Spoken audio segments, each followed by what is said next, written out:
Well, good afternoon, everyone, and thank you for being here today.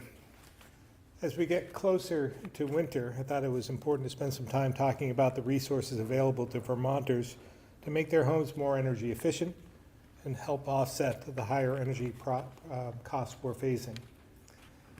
With inflation high and the high price of heating your home going up, it's critical we do our part to help Vermonters reduce their costs. Weatherization and increasing efficiency in homes is a key component of that. We're joined today by Peter Walk on behalf of Efficiency Vermont, Tim Perrin with Vermont Gas, and Commissioner Sean Brown at the Department for Children and Families. Commissioner Tierney is here as well to answer any questions you might possibly have. But they manage the programs that help Vermonters make efficiency upgrades to lower costs, and they'll be talking about them shortly. Our partnership with these organizations and others is important to help make sure Vermonters know the opportunities available to them. This year, we've launched a website that includes many programs managed by different state departments and community partners, all in one place. That can be found at www.vermont.gov/buttonupvt. On the page, you'll find dozens of links where folks can learn how to best conserve energy, get incentives to cover costs of efficiency upgrades, receive emergency assistance, and more. Here's a few examples of what you'll find, like getting up to 75% of your weatherization expenses covered, incentives to help cover the cost of replacing old, inefficient wood stoves, rebates for energy-efficient appliances, vouchers to cover up to 85% of the cost of installing pellet storage systems, fuel assistance programs, helping some pay for part of their heating bills, and more. Again, there are so many programs out there, and it can be hard for people to navigate and find them all. Vermont.gov/buttonupvermont puts them all in one place. I've always been a big fan of weatherization because it's a win-win. That's why I proposed and worked with the legislature to secure tens of millions of dollars for these efforts this past legislative session. Not only does it reduce costs for Vermonters, helping make our state more affordable, but it also reduces greenhouse gas emissions. So with all that, I'll now turn it over to Peter Walk, a former member of my team, who's doing a great job at Efficiency Vermont, to talk about all they're doing in this space. Peter?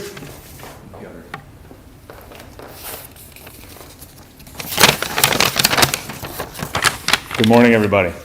Thank you, Governor, for having us here today. This is an important topic for us all to be considered as Vermonters are trying to figure out how to keep themselves comfortable, safe, and warm during this heating season. With inflation the way it is, with geopolitics the way they are, the volatility of heating fuel costs has never been more of a concern for Vermonters. And we partner across the state with the partners you see behind us, trying to figure out how to make it more affordable for Vermonters to save money on their fuel, to be warmer and more comfortable, and have better health in their homes. As the governor mentioned, this is a huge opportunity for us to address greenhouse gas emissions in the state. About a third of our overall greenhouse gas emissions come from the heating and cooling of our homes. The Button Up campaign, which has been part of Vermont's ecosystem for many years, is designed to bring awareness to the opportunities that Vermonters have to save money. We have many options through both Efficiency Vermont and Vermont Gas Systems led programs. We have contractor-led programs. We have DIY programs. We can help with fuel switching to important technology like heat pumps and pellet stoves and other things. We have virtual services where you can have a virtual home energy visit to have an Efficiency Vermont expert walk you through what opportunities there are to save energy and save money in your home. I am really excited about the incentive structure that the governor talked about. If you're a moderate income Vermonter, there's an opportunity for you to save up to 75% of the cost of weatherization up to $5,000. That is a huge opportunity to make what is a costly upfront expense able to be afforded over time. We also offer low and no income or no interest financing programs, opportunities to partner with different banking organizations around the state to make it possible to afford these types of significant investments that are intimidating, can be challenging, can be scary on the upfront, and on top of an already busy and hectic day trying to work through the challenges of day-to-day life. Weatherization can seem daunting, but we're here to help. Give us a call. The answer is, ask me how to help button up. The answer is to call either us or Vermont Gas, and we can help you walk through the options that are available to you.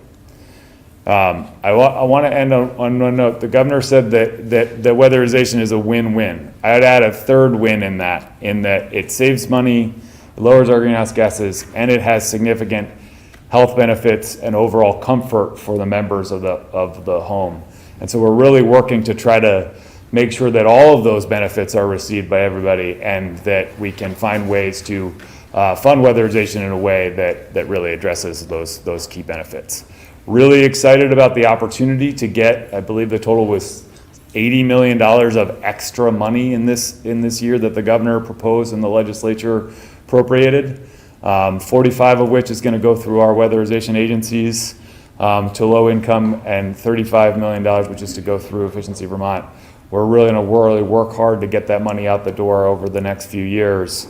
And then there is the Inflation Reduction Act dollars that are there to follow the federal government as we work to figure out what the plan is for that, to really keep those monies flowing, and most importantly, send the signal to the market, to the contractors out there doing this hard and important work, that we're here as a key partner, that the state is here as a key partner through all of this work in order to make sure that they build the workforce necessary to carry out this important work in people's attics and basements and crawl spaces and all over the place. So with that, I will hand it off to Tim Perrin from VGS. Thank you.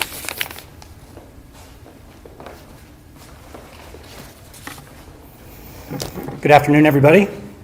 Thank you, Governor Scott, for the opportunity to highlight the many benefits of comprehensive home weatherization. I'm Tim Perrin, and I'm the Energy Efficiency and Innovation Manager for VGS, also known as Vermont Gas. At VGS, we're focused on ways to help Vermonters use their energy most efficiently, which will reduce greenhouse gas emissions and cut down on heating bills. We all love fall foliage and the first snow of the season, but most of us don't love reaching to turn up the thermostat on that first cold day in October.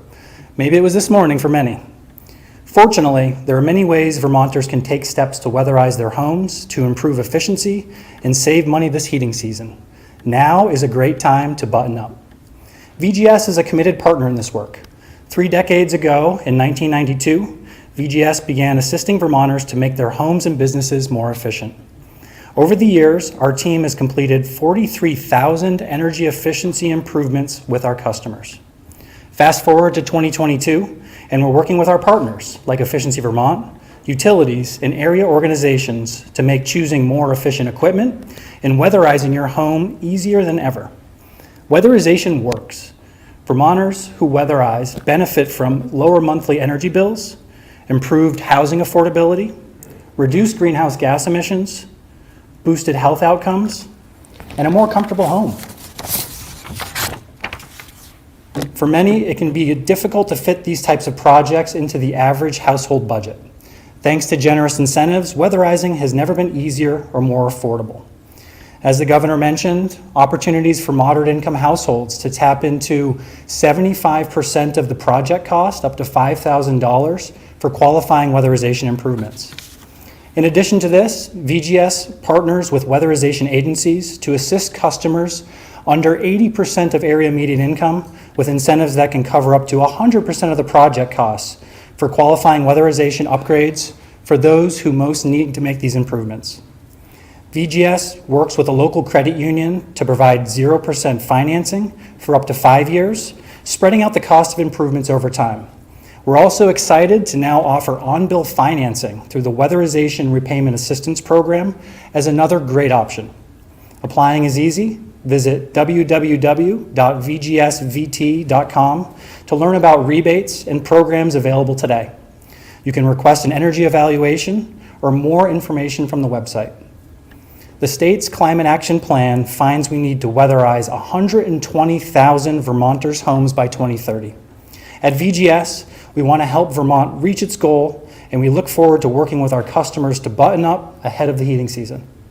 Again, my thanks to Governor Scott and our state and federal partners who have worked together to increase funding for weatherization.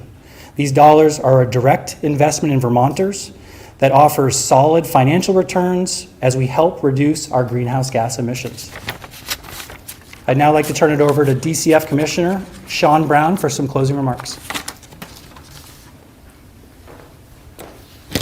Thank you. I'd like to thank the governor for the opportunity to highlight some of the programs administered by DCF that support low-income Vermonters meeting their energy needs, reducing their energy needs, and then assisting if they experience a crisis during the winter. We administer the Low-Income Home Energy Assistance Program. It's known as seasonal fuel. It provides a benefit to Vermonters, low-income Vermonters, up to 185% of the federal poverty level, whether they heat with electricity, oil, kerosene, wood pellets, or wood. It provides a benefit, and we meet about 35 to 40% of a home owner's energy need throughout the winter. We also administer through our partners with the community action agencies a crisis fuel program for households, low-income households that experience a no heat situation. They run out of fuel. We can provide a minimum delivery of 125 gallons to help them out as well. Also, we partner with the Public Utility Commission, Vermont Gas, and Green Mountain Power to administer a utility discount program. Green Mountain Power provides a 25% discount to low-income Vermonters, and Vermont Gas provides a 20% discount. And so we administer those programs on behalf of those utilities. So I encourage any Vermonter who has concerns, low-income Vermonter who has concerns about meeting their energy needs, to reach out to DCF. You can either apply for our programs through our website, or call our Benefit Service Center, or visit one of our district offices located throughout the state, or also they can visit one of our partners, community action agencies, who can also assist them in applying. We also administer some crisis programs. So if someone experiences a no heat situation, their furnace stops working during the winter, or they run out of fuel, they can visit a community action agency who we partner with to provide that service. If it's repairable, we will repair the furnace at no cost to the family. If it needs to be replaced, we will replace it at no cost to the family as well. And we will always strive to provide a much more energy efficient model. And that heating, if it's their primary heating source, it could be a wood stove, it could be a heat pump, it could be an oil furnace, a pellet furnace. We will repair or replace it with a more efficient model as we do that. We also administer to help households reduce their energy. We administer through our partners with our community action agencies our weatherization program. And as Peter Walk indicated, we are really scaling up that work. We've received a $45 million investment from the governor and the legislature as a part of the community climate action plan work to reduce greenhouse gases. So we're really scaling up that program, and low-income Vermonters would enjoy the benefit of that program at no cost. We really go in and button up their home. We make it more energy efficient through weatherization, sealing cracks, service their equipment if it's in good order. If it needs to be replaced, we'll replace it with more energy efficient models as well. And so it really reduces their energy need, makes their home more comfortable, in many cases makes it more healthy, the air quality more healthy as well. And again, we partner with our community action agencies to administer that program. And then also, if they experience an issue with their fuel tank and it becomes red tagged because it's no longer safe, we also provide a program that we will replace fuel tanks at no cost to households as well and so visit the Community Action Agency once again to access those programs. And I'd also say, given the amount of work that's happening in this space, all of our community action agencies are hiring. This is a great opportunity for someone starting out in this work, or if someone who wants to change careers. We have all sorts of positions available, and please reach out to us or our Office of Economic Opportunity, and we're happy to connect you with a provider in your area where you live, and we will try to get you hooked up and on the job as quickly as possible. So thank you, and I'll turn it over to the Governor for questions and answers. Questions, at least, maybe answers from you. We'd be happy to take any questions at this point. Yes? I wonder what kind of assistance is available to folks who rent, who want to weatherize their homes or apartments. If they're Sean, come on in. if they are a low-income Vermonter and qualify, you can either be a homeowner or a renter to have receive weatherization services. So it is available to renters as well. How does that work? That assistance then goes to the property owner, and then Yes, we work with the works- landlord to ensure that unit will stay affordable and accessible to low-income families moving forward once we make that investment. You know, wondering if somebody would take advantage of that and then move on to a higher income. Yeah, type tied of to public situation. money. Yeah.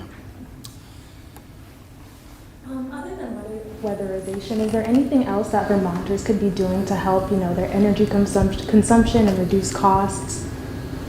Well, they can switch the types of fuels they use. Some are going, we have a pellet stove program to replace their pellet stove or the other wood stoves that are somewhat antiquated, inefficient. So that's one way. Even larger scale, I think some have gone to pellet stoves and pellet systems, biomass type of pellet systems. So there are a number of different initiatives you can contemplate as you try and make your homes more efficient and less costly.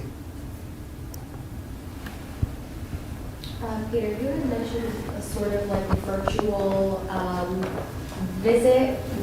Can you go into some more detail about that? And Sure. I mean, it's something we launched during the pandemic when people didn't necessarily want somebody to come into their home, and as an opportunity for, I think we all go through this as in our own homes, where we try to figure out, where do I start? How do I begin this process? What should it look like? And it extends beyond heating fuel use. It extends to appliances and light bulbs and all these things. And where should I start? Like, I know my energy costs are high, where should I start? And that's a good place just to have a conversation with an expert about where to start. And then that could lead to something like a home energy audit, where somebody comes in and does a blower door test in your home and finds out where there are leaks and where air sealing needs to occur, where there are opportunities for either first-time insulation or more insulation in an attic or a basement, and other places like that. So the virtual home energy visit is just something to get started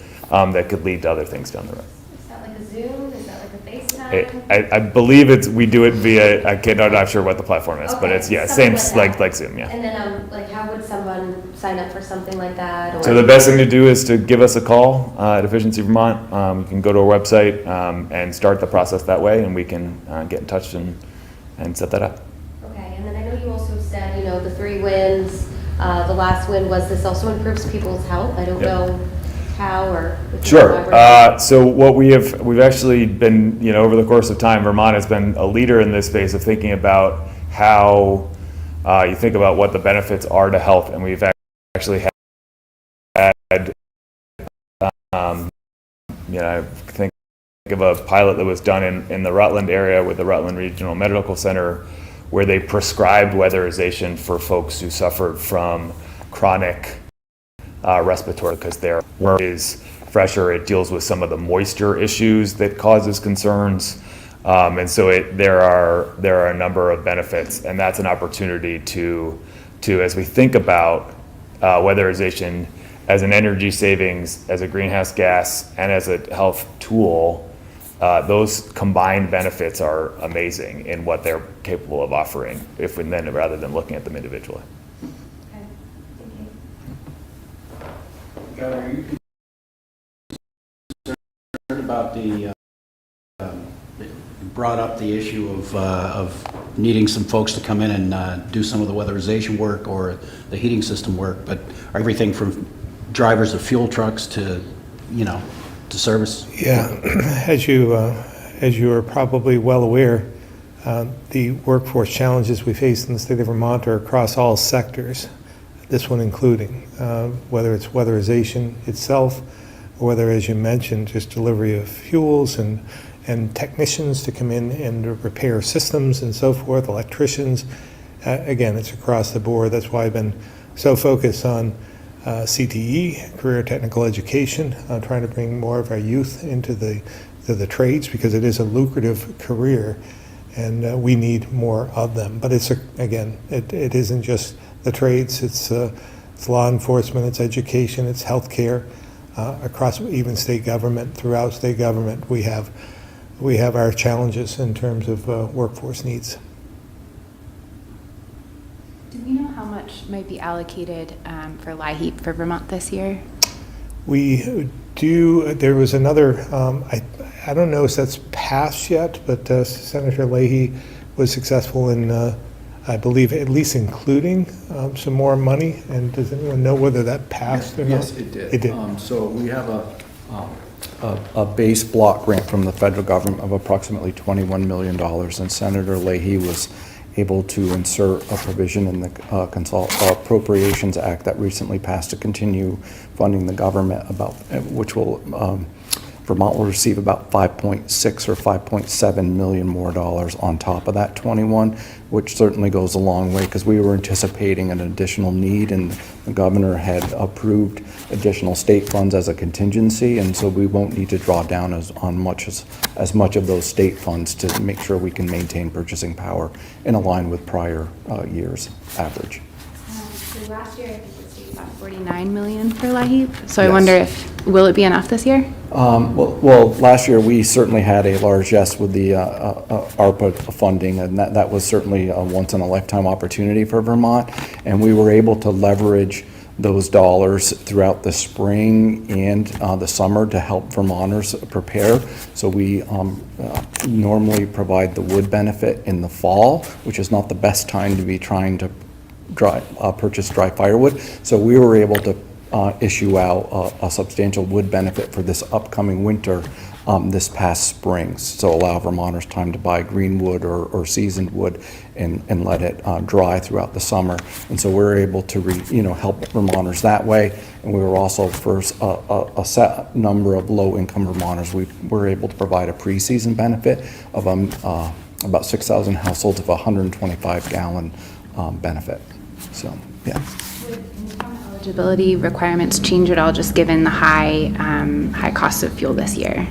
No, I mean, and that's when I say the purchasing power. We always look at our caseload, the dollars available, and the cost of fuel to come up with a purchasing power calculation. And so we were trying to keep it within that 35 to 40% range, and we anticipate being able to do that this year. Although there is a significant volatility in the heating oil market at the moment. Hate to bring it up, but are you guys worried about possibly having to ration or triage the situation if it gets that big? Yeah, we think we're in pretty good shape here in Vermont at this point in time. It's not as though we're not concerned, because we always remain on guard and concerned, because you never know what's going to happen. But at this point in time, we feel as though we're pretty solid. Anything you want to add to that, Commissioner Tierney? I'll be glad to, yes. It's a good question to ask, but it's way premature. The issue isn't whether there's enough commodity and the like to take care of our thermal needs. The issue is what it's going to cost. So we have what we need, and we have access to more if it's needed. I won't lie to you, the region has certainly made headlines this fall because other states are concerned about this issue.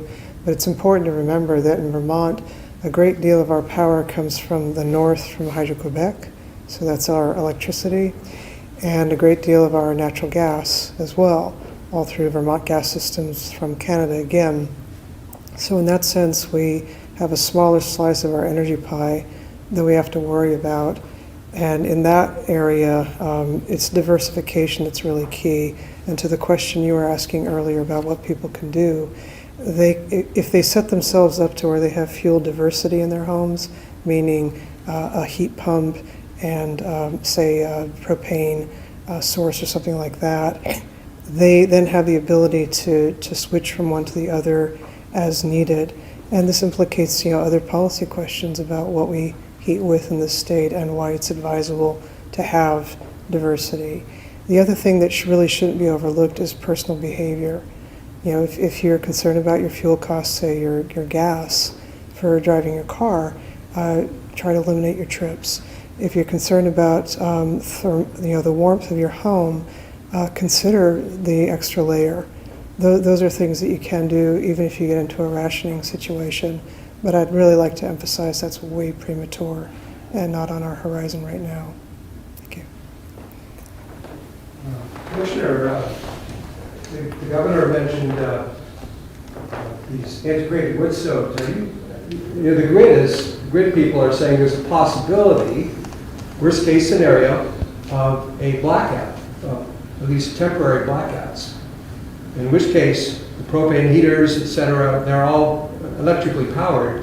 They might not work so well. So should we be swapping out our wood stoves, our old-fashioned, off-grid, low-tech wood stoves, just for diversity in case of emergency? I think some of those would be swapped out for pellet stoves.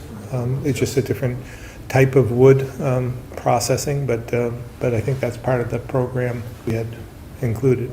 Aren't most of those also use some sort of electric starter or whatever? Some do, some are hand fed, but yeah, some of them do.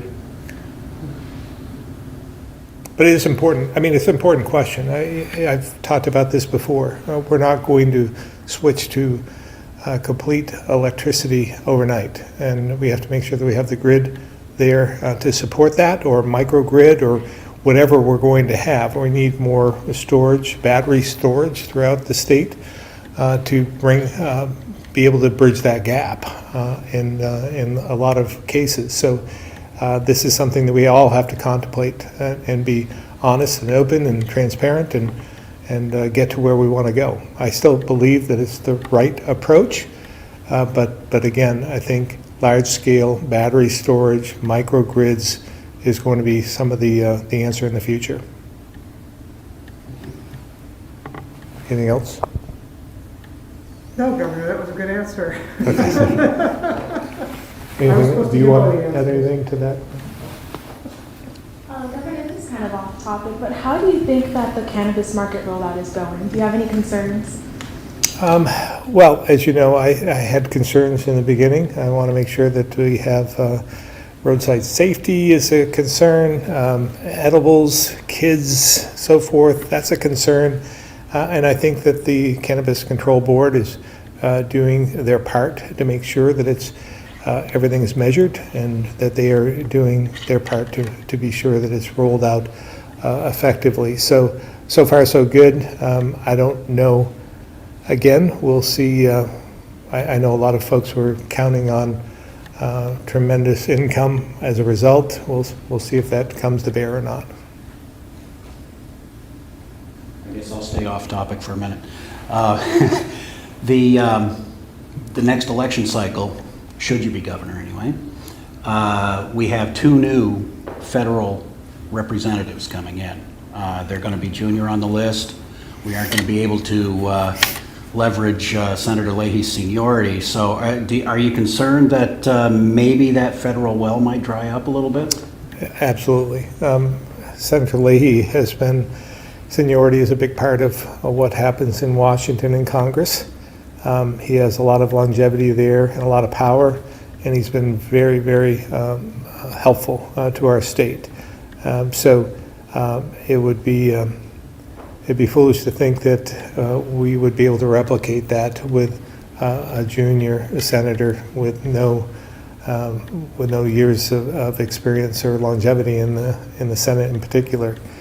That's again, we're grateful for all he's done, but there will be a void, I believe, in the future. That's why we have to really think about how we appropriate money, because some of the money that Senator Leahy was able to get appropriated to Vermont won't be there, possibly. And so we're going to have to tighten our belts a bit, live within our means, and do things like weatherization to cut down on the costs for Vermonters. This is a little bit more on topic. Is this connected to Wheels for Warmth at all? It is not, well, the only part that is connected is the proceeds from Wheels for Warmth goes to the, like Capstone and CBOEO, and they utilize that money, the proceeds, for fuel assistance. So it helps in that way, but not directly connected. Could you talk a little bit about your hopes for the program this year? Which one? For Wheels for Warmth. Wheels for, it's been a successful program over the years. It really is one of those, it's all volunteer driven. It accomplishes a number of different areas, whether it's to take tires that are still usable and get more use out of them. It provides good, safe tires to those families who can't afford to buy new ones. It takes them out of the waste stream as well because they get recycled. And then, as I said before, it provides fuel assistance to those in need. So it's a great program.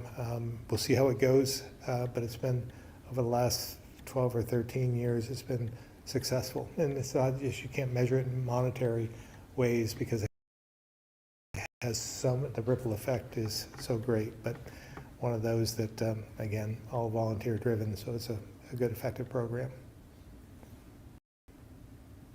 Governor, there are 1,555 as of last night fuel tank owners on the red tag replacement list. Have any tank owners, to your knowledge, been refused fuel service if their tanks are non-compliant? And in general, how's that working out?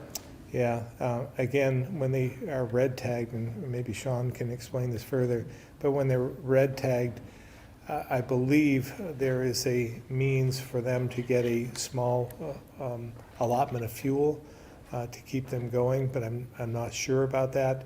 But there are programs within state government to help them replace those tanks, because what happens is they have leaks and they look to be in dire straits and may cause contamination, as well as loss of fuel, which is costly to the homeowner. So it's a good program to have, but again, the downside is folks need some help in replacing those tanks as well. Anything you want to add to that? That was great.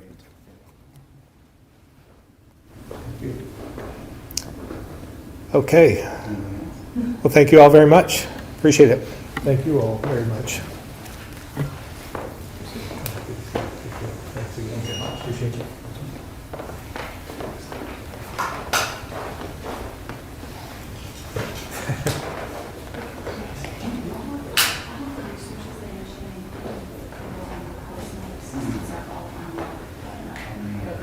Yes,